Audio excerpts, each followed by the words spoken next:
नमस्कार.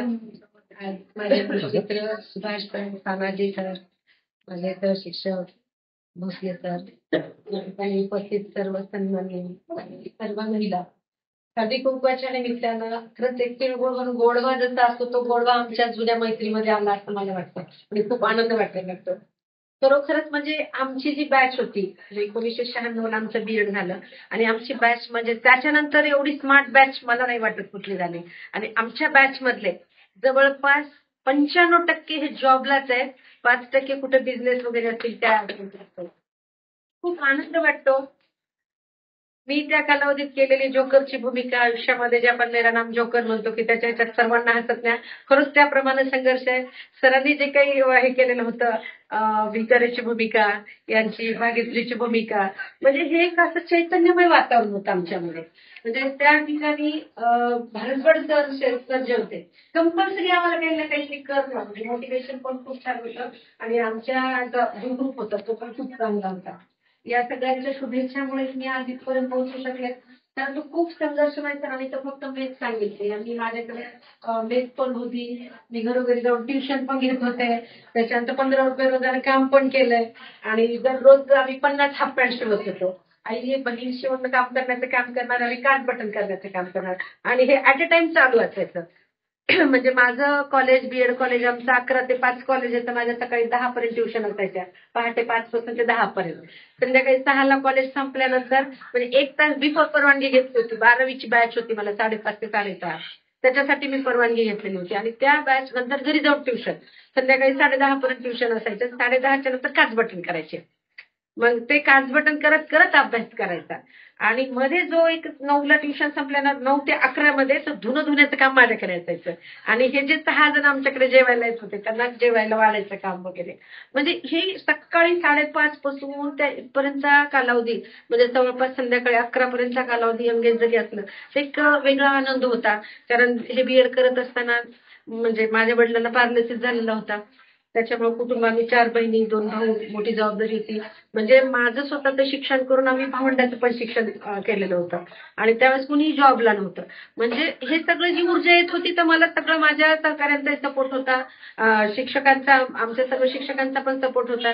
एक दिवस तर नळाला पाणी आलं आणि पाणी न भरता पेपर होता आपले पाठ घ्यायचे होते बीएडचे फायनल पाठ होते आणि मी पाणी न भरता गेलं ताईनं घातला खंडा माझ्या डोक्यात त्याला टाके पडले ना तर तशीच पट्टी बांधून मी गेले पळत पळत मला वाटते देशपांडे देशपांडे साहेब होते. आणि मग तिकडे काय झालं मी नाही पडले पडता हे करता करता आणि पाठ घेऊन मी आले. आणि मला असं वाटलं की आता पाठात मार्क पडतेत का नाही काही नाही पण मला अजून आठवते सरांनी मला 50 पैकी 49 मार्क दिलेले होते. आणि ज्या शाळेमध्ये नूतन शाळेमध्ये वडगलीच्या नूतन शाळेत पाठ होता आणि तिथे गेल्यानंतर म्हणजे मला त्यावेळेसपासून एक्सपेरिमेंट मध्ये शिकवणं म्हणजे मी त्यावेळेस पण शैक्षणिक साहित्य करायचे पाठाला. आणि ते पाठाचे शैक्षणिक साहित्य केल्यानंतर त्या ह्याच्यातून मुलांना इतकं छान हे केलं जायचं मुलं येऊन अटॅच व्हायचे. पण देशपांडे सर म्हणजे आधीची ओळख आहे का नाही सर आत्ताचीच ओळख आहे. म्हणजे एक मजा यायची चांगली. एक किस्सा मला आता आठवतोय ते चंदनाचं उगाळा उगाळा कोणाचा किस्सा होता तो पण किस्सा मला सांगायचा वाटेल की म्हणजे आमचे डी.आर. कुलकर्णी चाकूरचे जे आहे ते त्यावेळेस शैक्षणिक साहित्य असल्याशिवाय पाठ नाही करायचा त्याच्यामुळे आम्ही चांगल्या गडले गेलेलो होतो. ते एक आमचे सहकारी होते. आता मराठीत आई कविता शिकवायचे ना आता काय करावं शैक्षणिक साहित्य आईला काय करावं फोटो दाखवावं काय करावं. त्यांनी मस्तपैकी चंदनाचे फोड आणलेले होतं साण आणलेली होती पिशवीत ठेवली. तुम्ही या इकडं म्हणे. आता तुम्ही दोघं आमच्या ग्रुपमध्ये होतात का नाही मला नाही आठवायला त्या म्हणजे सूक्ष्म पाठ चालू होते आणि मलाच केलं तुम्ही या म्हणे इकडं.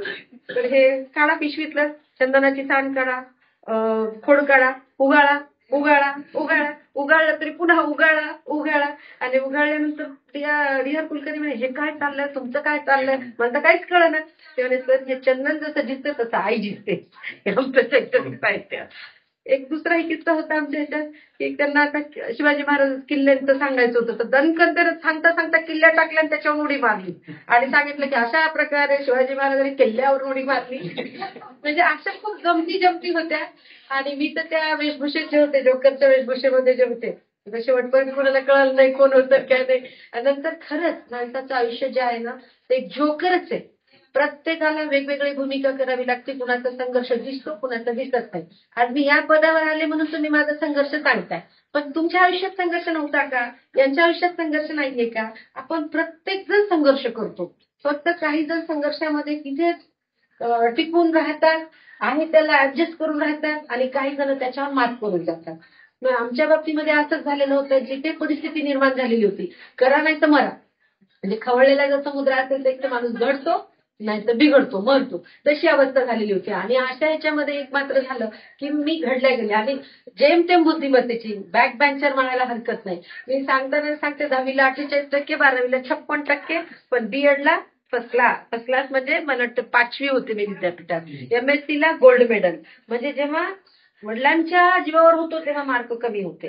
म्हणजे आता तुम्ही विचार करा, आज आपण हॉस्टेलमध्ये 100% वाले मुलं आहेत, पण मार्क 48%. मुलांना सुद्धा मी मुद्दाम शाळेमध्ये गेल्यानंतर सुद्धा सांगत असते की बुद्धिमत्ता कोणत्याही वेळेस वाढू शकते. प्रयत्नांची पराकाष्ठा करायला पाहिजे, मेहनत करायला पाहिजे. मला गणितामध्ये तर 52 मार्क होते. मी मुलांना तेच सांगते की 1 मार्क कमी पडला असता तर नापास झाले असते. पण अशी, आणि मी स्कॉलरशिपची परीक्षा कधी दिली नाही, कारण आम्हाला फीस भरायला पैसेच नसायचे. कधीही एक्झाम दिली नाही. आणि मग बीएड झालं. ज्या शाळेमध्ये मी शिकले होते त्याच शाळेमध्ये मी नोकरीला लागले आणि तिथून मग एक क्रीम शाळा मला मिळाली, बालविद्या मंदिरची शाळा, क्रीम शाळा मिळाली आणि त्या शाळेतून खरंच माझं भाग्य होतं बघ. पण इथं संघर्ष नाही थांबला, तर वैवाहिक जीवनानंतरचा एक खूप मोठा संघर्ष आला आणि त्याच्यानंतर त्या संघर्षातून विभक्त झाल्यानंतर मी MPSC दिली. पहिल्या वेळेस MPSC दिली, पहिल्या वेळेस अटेम्प्ट मध्येच मी पास झाले. तिथे मला संस्था सोडायला तयार नव्हती. आणि मग मात्र एक जिद्द, मला इतिहास कळत नव्हतं, इसवी सन लक्षात राहत नव्हते, भूगोलामध्ये गोल होतं, विज्ञानाचं तेवढं येत होतं, गणिताच्या मध्ये तर तुम्हाला सांगितलं 52 मार्क होते.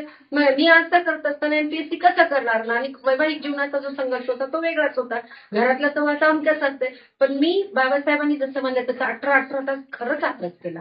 म्हणजे पाय सुजत होते, बेडवर एकीकडं मोठ्या बेडवर पसारा पडलेला असायचा आणि फक्त इतिहास वाचत राहिले, भूगोल नुसतं वाचत राहिले. त्याचे मार्क माझे परफेक्ट झाले. बुद्धिमत्ता जे आहे, पर्यायातून 4 पर्यायातून उत्तर कोणतंही करत जायला गेले आणि मग माझं गणित विज्ञान तर पक्कच होतं. असं करत करत म्हणजे खरंच हा एक मला पण परमेश्वरावर म्हणजे असं वाटतं की खरंच परमेश्वर आहे. संघर्ष करणाऱ्याला कुठेतरी जे शून्यात होतं त्याच्या मागे केव्हा तो लागेल, केव्हा तो 100 करेल हे काहीच सांगता येत नाही.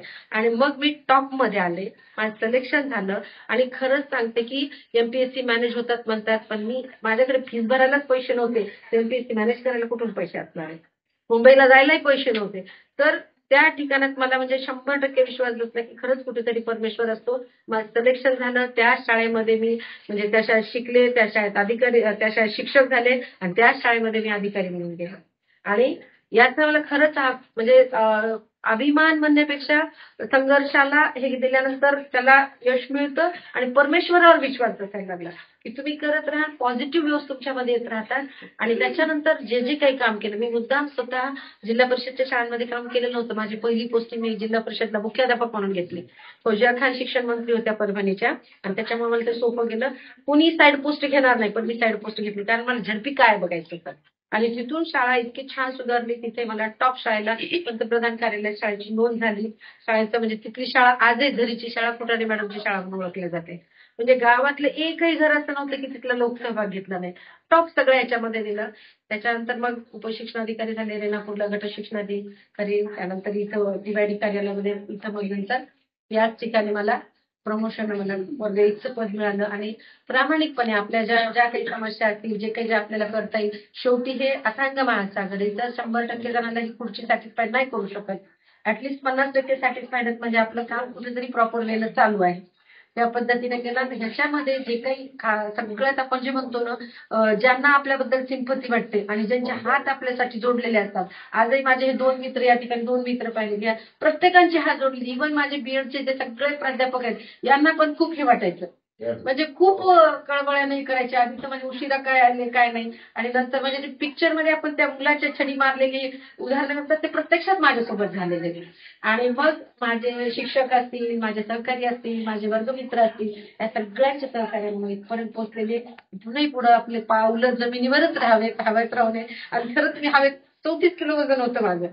कुणालाही म्हणजे फिशपॉन्ड पडला त्यावेळेस असा फिशपॉन्ड पडलेला होता की फुटाणे मॅडम जात होत्या. फुटाणे मॅडम करायला गेल्या रक्तदान फुटाणे मॅडम शिकवतात छान. करायला गेलं रक्तदान, डॉक्टर म्हणाले बाटली नको चमच्यात आण. दुसरा एक विस्फोटनाचा पडलेला होता की फुटाणे मॅडम जात होत्या, पाऊस पडत होता, फुटाणे मॅडम जात होत्या पण त्या भिजत नव्हत्या कारण त्या 2 थेंबाच्या मधून जात होत्या. कलाकार. ही वस्तुस्थिती असते. आणि त्याच्यानंतर आम्ही तिघी मैत्रिणी होतो. त्यांना आम्हाला गीता दडके आणि नळदकर आणि मी फुटाणा वटाणा शेंगदाणा असे म्हणजे छान एक एन्जॉयचे दिवस होते. म्हणायचं काहीतरी करून छान एन्जॉय केला आम्ही. पण अशा प्रकारचं रॅगिंग वगैरे असा काही प्रकार नव्हता. एकमेकांना सपोर्ट करणं, मजा करायची तेव्हा मजा करणं. आणि जेव्हा 6 जण जरी येत होते ना आमच्याकडे म्हणजे अगदी खूप म्हणजे बहीण भावाप्रमाणे प्रेम निर्माण झालेलं म्हणजे छान वाटायचं.